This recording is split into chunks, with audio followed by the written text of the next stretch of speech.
So we've got, so we have Carl Jung, in psychology terms, Carl Jung and Sigmund Freud, those names there.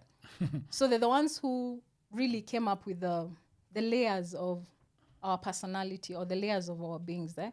So Carl Jung talked about the collective conscious and the ego and the unconscious. Then Freud talked about the id, the ego, and the superego. I think underneath they were just saying the same thing, but they differed here and there. And then we've got now the spiritual community that has added the metaphysical unconscious and the mystical unconscious, because we are not only the psychological and emotional, we are also the spiritual, right? So what happens, for example, as I've said, the church will focus on the metaphysical, mystical, and then they'll ignore the emotional and psychological.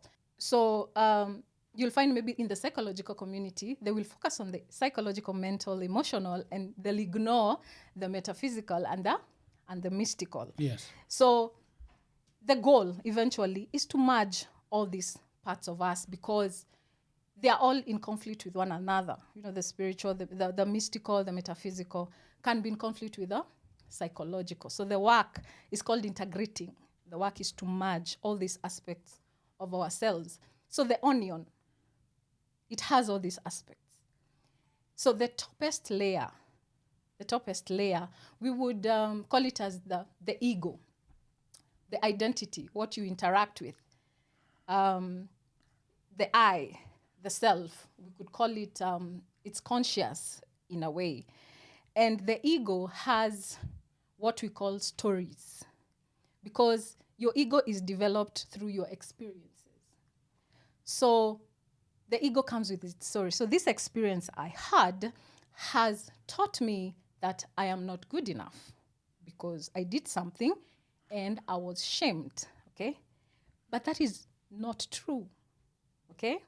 So you have identified with an experience, but it's false, okay? It's just an experience that has told you, just because so-and-so shamed you, now you're not good enough, okay? So what we need to do with the ego, the top layer, we need to confront these false selves. So that is what we call ego stories. So, and they come with those core beliefs. And most of the time, these beliefs are limiting. We call them limiting beliefs. So let's say, for example, a child maybe in class 7, class 8, was told by the teacher, I don't know if you've seen this thing that has been going around, mwalimu wa maths, hapa ni wapi? Yes. Yes. I have my own story about that. Yes. So your maths teacher told you 1, 2, 3, you'll never amount to anything, what. That experience created an ego story for you.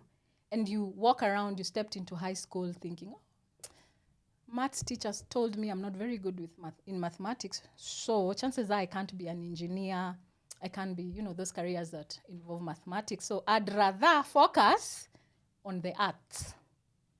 So your ego story has totally blocked any potential that you might have had, because now you're not going to focus on physics and mathematics. You're going to focus on maybe history. And you see, you never know.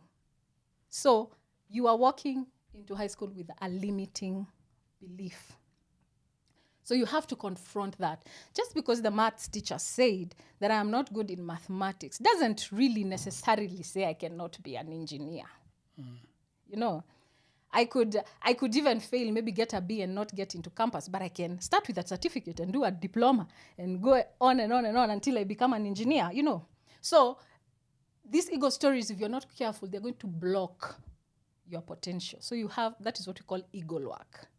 Then we have the layer of the inner child. The inner child is the part of your psyche that is your childhood self.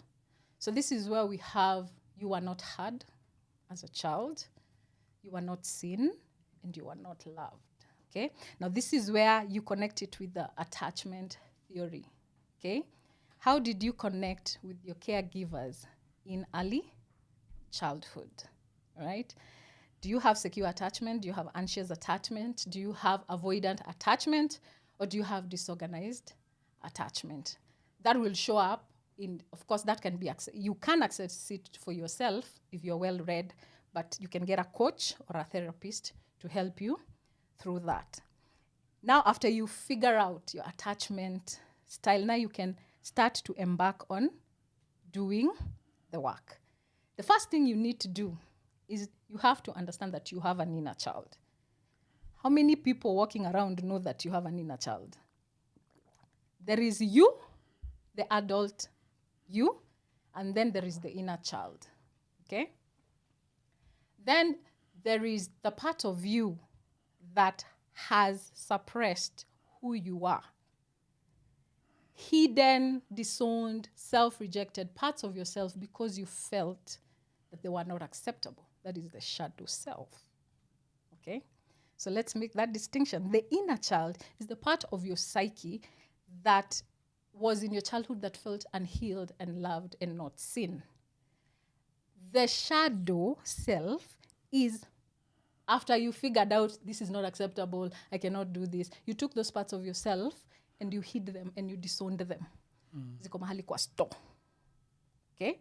That does not mean they don't influence you. They still come out in your day, in your day to day, and they come out as triggers. They stalk you. Yes, they haunt you. I call them the ghost you. They are the ghost you. And every day, if you're not healed and you're not conscious enough or you're not aware enough, you are going to meet your shadow every other day. How do you meet your shadow?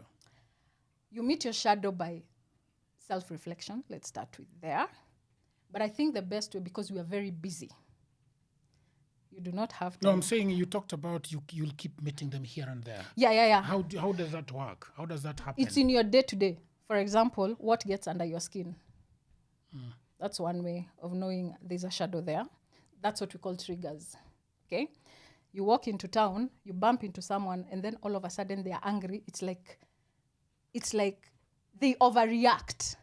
One of the ways to is overreact, angry and throwing hands. How can you hit me? What? Then you'll meet another person who will have the same experience, but will be like, sorry, boss, and walk. Now that the difference between those two is that there's a shadow with that person who's overreacted, but there's no shadow with this other person. So one way is to check your triggers, okay? This is where your story comes in. So we ask you questions like, what gets under your skin? What bothers you, okay? And then you can identify that. So you see, this you can do by yourself. So you can journal that. What gets under your skin? For example, what gets under my skin? Authority. I do not like authority. Why? Do I have a shadow around authority? Of course, church, trauma, you know? So every time, even when, someone is telling me you have to submit and those stories of knowledge, that shadow of hating authority that I got from church is still within, which I'm still healing. Well, I'm still healing even now.